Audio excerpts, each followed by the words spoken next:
কোমরের সাথে CC camera লাগাইয়া মদনটাক যাইতেছে তার শ্বশুর বাড়ি। দেখেন কত সুন্দরভাবে রেডি হয়েছে, আর সিসি ক্যামেরা দিয়ে তার বউ যেন বাসায় বসে দেখতে পারে রাস্তায় মদনটাকের কোনো বিপদ আপদ হয় কিনা। আজকে আপনাদেরকে দেখাবো মদনটাকের উদ্ভট সব উল্টাপাল্টা কাজকর্ম, যেগুলো দেখলে আপনাদের হার্টের সমস্যা ঠিক হয়ে যাবে আর হাসতে হাসতে আপনাকে মন ভালো হয়ে যাবে। তাই পুরো ভিডিওটা দেখতে থাকেন। দেখেন এখানে পা আটকায় গেছে ইন্দুরের আঠার সাথে, এখন ওই পা খুলতে গিয়ে দ্বিতীয় পা আটকায় ফেলাইছে। মানে মদনটা কোনো সহজ কাজটা কঠিন করা ছাড়া করতেই পারে না। দেখেন এখন কি করবো, জুতা দুইটা খুইলা তারপরে যাইতেছে গা, মানে এটা কোনো কথা? এইখানে আবার দেখেন কি করছে, কোমরের লগে চাবি আটকানো, চাবিটা খুইলা তারপরে কিন্তু তালাটা খোলা যেত, কিন্তু মদনটা কি করছে, কোমরটারে তালার কাছে নিয়ে আসছে। মানে এটা কোনো কথা? দেখেন টুলের উপরে দাঁড়াইয়া কোমরটারে তালার কাছে না তারপরে তালাটা খুলছে। যাই হোক, এখানে দেখেন আবার কি করছে, এখানে কোদালটা আটকায় গেছে একটা গাছের ডালের লগে সুন্দর করে, কিন্তু এটা নিচের দিকে নামাইলেই কোদালটা কিন্তু ছুটে যেত। সে কি করছে, পুরো ডালটারে কেটে ফেলাইতেছে। আমার তো মনে হয় ওই মাথা ব্যথা হইলে ওষুধ না খায় মাথাও কেটে ফেলাইবো। যাই হোক, এখানে আবার দেখেন তার গাড়িটা আটকায় গেছে একটা কারেন্টের খাম্বার লগে। এখন গাড়িটারে কিন্তু একটু সামনের দিকে ঠেললে কিন্তু হয়ে যায় 22 দিলে। ওই কি করছে, পুরো কারেন্টের খাম্বাটারে টাইনা ফালাই দিতেছে। যেই গরম পড়ছে বাইরে, দেখেন মদনটা কি করছে, তার জন্য বিছানার ভিতরে প্লাস্টিক বিছাইয়া পানি দিছে এবং আঙ্গুর ফল খাইতেছে, ওই যে সৌদি আরবের কপিলের ছেলের মতো আর কি। যাই হোক, এখানে আবার দেখেন এই যে পট্টি লাগাইবো, ব্যথা পাইছে কোমরে। এখন এই যে আয়নায় দেখা দেখা জায়গা মতো পট্টি লাগাইতেছে। দেখেন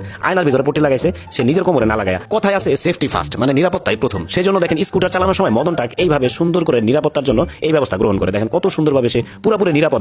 এখন যে মোটরসাইকেল অ্যাক্সিডেন্ট হলো আর কোনো ভয় নাই। এটাই হচ্ছে মদনটাকের বুদ্ধি। মাঝে মধ্যে বুদ্ধিমানের মতো কাজ করে। যেমন এই যে দেখতে পাচ্ছেন এখানে একটা প্লাস্টিকের বোতলের ভিতরে সুন্দর করে মুরগির খাবার দেওয়ার জন্য একটা পাত্র তৈরি করেছে। সবসময় যে বোকার মতো কাজ করে তা না, মাঝে মধ্যে বুদ্ধিমানের মতো কাজ করে। কিন্তু এই যে দেখতে পাচ্ছেন এখানে বিশাল বড় একটা গ্যান্ডারি, এটারে সে কাইটা ছোট টুকরা করে খাইবো না, লাগলে এটারে নিয়ে শুয়া পড়বো তারপরে খাইবো। মানে এটা সোজা সুজি ভাবেই খাইতে হইব। ওর মন চাইছে ওর খুশি। এখন আপনারা আমার তো কই লাভ নাই। এখানে আবার দেখেন কি করছে, একটা স্যান্ডেলের ভিতরে কষ্টেপ লাগাচ্ছে, তাও আবার কালো কষ্টেপ। কারণ কি যেন স্যান্ডেলটা একটু প্রিমিয়াম মনে হয়, মানে একটু দামি দামি মনে হয়। দেখেন এখন কিন্তু মনে হচ্ছে বেল্টওয়ালা একটা জুতা পড়ছে। মদনটাকের মাথায় কিন্তু বুদ্ধি আছে, কিন্তু ওই বুদ্ধি সবসময় কাজ করে না। যেমন এখানে নিজের গাছে কীটনাশক দিছে, তারপরে সাইনবোর্ডে লিখে দিছে এই গাছের ফল কেউ খাবেন না, কীটনাশক দেওয়া হয়েছে, কিন্তু সে নিজে সেই ফল খাইতেছে। যাবগা সামনের দিকে আবগা। কেমন লাগলো আজকের মদনটাকের ভিডিও? কমেন্ট করে আপনাদের মতামত জানাবেন। ভিডিওটি ভালো লাগলে এখনই একটা লাইক করে দেন, চ্যানেলটা সাবস্ক্রাইব করে দেন এবং আমাদেরকে ফলো করে দেন, যেন মদনটাকের মতো এরকম আরো মজার মজার ভিডিওগুলো সবসময় আপনারা দেখতে পান। ধন্যবাদ, সবাই ভালো থাকেন।